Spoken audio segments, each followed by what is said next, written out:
Ladies and gentlemen, Madame Monsieur, hello and welcome to the channel of Pinguins Blue. My name is Oliver and today I'm gonna cast the second part of the Wargame European Escalation replay I casted early on this week. Last week. Still some heavy fighting about Juliet ongoing, and we already see the first very interesting scene with the T80 fighting against the Leopard to A4 and winning. This is 130 points for Pact, which is behind 200 points. NATO is in the lead by 200 points right now. Still some skirmishes in Juliet. Pact was able to retake Juliet, the command vehicle right here, and push NATO out of the sector, except for that little chaparral over there on the other side of the river, which doesn't matter a whole lot. NATO at the moment doesn't own Foxtrot due to the Sultan command vehicle right here moving around. Now switching over to the left flank, everything was very steady, only some reconnection with the French bears, which will be shot down in soon time by this Pt.2 recon vehicle. So we see there are some very hard fronts. NATO finally managed to take that hill. I mentioned it last time, very important on this map, as from this hill you can defend Foxtrot and Echo, or respectively attack Foxtrot and Echo. So this hill is very, very important on this map. On the right side, NATO has built a bridgehead in India with some infantry presence right here. And if they play this well, they will be able to take India in soon time. At least it seems so, as they pulled in a whole lot of infantry in here, including some Delta Force airdrop by the Huey. I'm sorry for my cold, so you will hear me coughing every now and then. Some IKOs fighting against towers, which is not very economical considering what they cost. But yeah, at least 5 points or something. Yeah, attacking command vehicle is always a good idea. And now a bit of a push on this side with Sheridan and Bradley's on the motor 12 in this forest, which the whole attack is of course shelled by the MSTA-S artillery unit back there. Problem being that the Bradley CF3 and the Sheridan are both tanks or IF3s, which are very good at firing their ATGM, which they can't on the move, and therefore they are very vulnerable to any kind of artillery. We see a bird firing on what exactly? One of those halos over here. Points wise, it's still 5,700 to 5,700, so this is a head-to-head race right here. Didn't notice that. Pact somehow managed to take Dolly and force the Sultan command to retreat. There is some motor Strelky moving through that forest and towers the position of the Sultan. They also captured 2 supply tracks of NATO. The TADU is still positioned over there in the hatchway, having a very good sight on Foxtrot and shooting down on it, and NATO now has to look out to not lose their command vehicle in Foxtrot and their artillery piece. So now the NATO is moving into infantry up that slope, but the BPZU are already waiting for them, and I don't think this will end good for NATO. Nah, that won't end good. Nah. Yeah, they don't. Motorstrike is still moving towers at command in Charlie, and NATO is still not moving it. What you're doing? It's about time to call in some helicopters or something, if they even notice that. It really is. But the Motorstrike, yeah, unspotted. They are not spotted. They are about 100 meters away from the command, and NATO still can't see the Motorstrike. Now they're moving down some hammered forces, and they still can't see the Motorstrike. It will be too late by the time they see them. Still, the Puma flies right over them, and they are still hidden in the forest. I don't think this will end good for NATO on this side.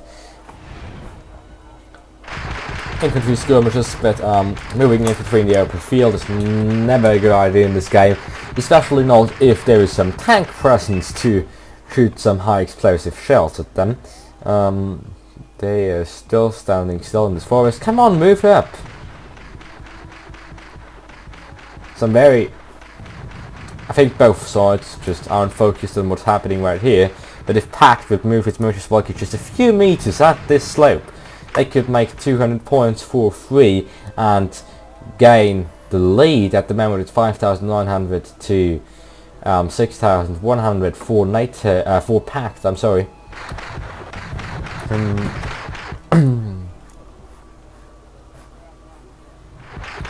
The ADU now retreating for no obvious reason. Some more Spartans, they are burning a lot of points here, NATO I mean.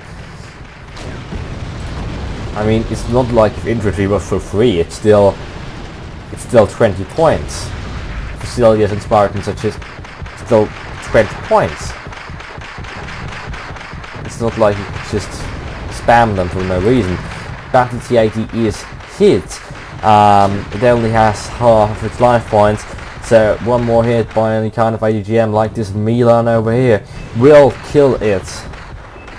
But the Milan is at the moment firing at the wrong target, which is unfortunate to say the least. Some more infantry. Oh, now the infantry is moving up the slope, and they are getting the command. This will happen, and this will give Pact even more of a lead. At the moment they are in the lead by 400 points. And come on, stop the infantry to shoot the AT weapons. Drop it. Stop the infantry. No, this can't be true. This can't. No, I can't believe that. How did that just survive? That was definitely a fault by the Pact player, because this command should have never ever survived. Never. This was just bad. Okay, what's happening on this side? Still some very static tower battles. Now switching over to Pact side of the view. We see Pact hasn't spotted anything. Oh, NATO has spotted a lot. NATO has eyes on all of this forest, while Pact has no clue about NATO. That means that the NATO can actually fire for its ADGMs if there were any. We still have ADGMs left, but those Panzer Grenadiers are out of ammo. And they're still not resupplied. Some lonely AMX. That's not good. Motor strike in the base of NATO, and having captured some supply effects on an FOB and probably destroyed even more. I just didn't pay any attention. But this attack was fast enough put down by the Cobras before it make any lethal damage. The Offsworn are still alive, as well as the VABPC command unit over there. So that didn't do a lot of damage. Still, Pact is in the lead by 500 points at the moment. It's 6,300 to 6,700 at the moment, and the match is 10 minutes to go. There is some reaction coming down on India. Pact is launching an attack on this bridgehead by NATO in order to deny their position in India and secure their own sector, which is very crucial for them, because if they lose their 4-point sector, this whole action in Jaldi was senseless. At the moment, Pact has the economical advantage as they hold India, while NATO doesn't hold Jaldi, which is a 4-point advantage, 1 point per second advantage for Pact in this case. Which of course means quite something. Should never ever underestimate the importance of the economy in this game. Some Sultan coming in probably to capture Foxtrot, because this is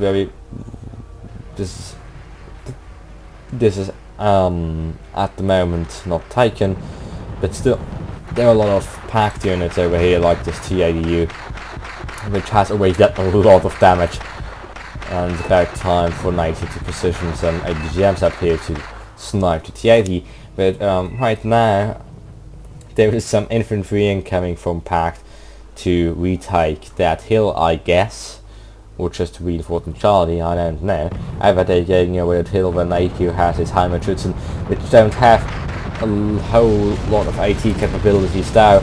Their AT grenades are only 400 meters in range, and have only an accuracy rating of 4. Okay, they are unloading over here. I'll take it as an attempt to retake the hill. Even the ITAR missile platform in precision down there don't help a lot. Now the NATO artillery is incoming on the infantry, but still they won't be able to hold this with this Heimatschützen, which are about the worst. I'm sorry. I'm genuinely sorry. It was just a Skype call when I didn't need it.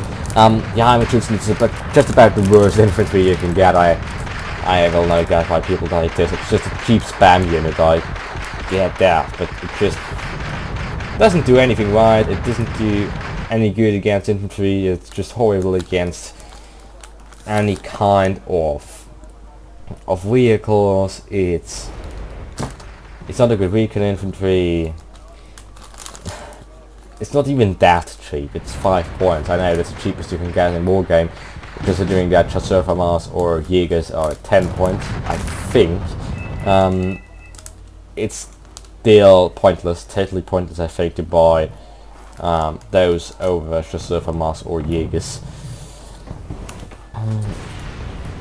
which are the obvious NATO basic infantry choice. I think there's some more Heimatschützen coming down here, as it seems. That a lot of T-72s, a lot of Pact infantry, and the command is on its way out of here. Of course, the Fuchs are the fastest ground vehicle in the game and therefore can keep up with the command. Of course, but their T-72 tanks and the Schildkers and the Motorwelki and so on and so forth don't do any good for NATO. Even the artillery's MGs will be able to take out the Jägers. But you're now aiming for the artillery, which is of course a very good idea. Oh, they missed. That was bad luck. That was really, really bad luck. And now they're being shot down by the incoming BMP-1s and the T-72As back there. And Pact was able to hold its advantage. It's still in the lead by 400 points. 6 more minutes to go, and if it proceeds like that, this will be a draw technically, because if the difference between the two scores is below 10%, the game counts it as a draw instead of a win, which is just fair, I think, at least in public matches. They probably should change that for ranked matches, but in public matches I think that's absolutely okay. Nobody was able to take the advantage really. A few hundred points don't matter that much. Now the VDVs are attacking again. I don't think that the Chasseur Famas will be able to hold this time round, because the VDV is just superior infantry units, especially when it comes against infantry. They have an HE2 rifle. The Chasseur Famas only have an HE1 rifle. That means that the VDV effectively do twice the damage to infantry. I mean, at least in theory, but theory doesn't mean a lot in Wargame. Yeah, as I predicted, the Chasseur Famas are being shot down by the VDV, and those 4 Leopard 1A4s are not going to help any way. Flamethrower attacks, like in the good old times when they were actually good. Yeah, that was before the patch. T55 AM, so those leopards, those basic leopards won't live very long, I guess. Especially considering that there even is some air support with those MEI TTVs, transport helicopters, and this awful lot of T55 AMs, which are the version without an IDGM but with a cannon. which doesn't seem too good. I'm rarely seeing this tank, and I don't quite get the point of it, but yeah, never mind.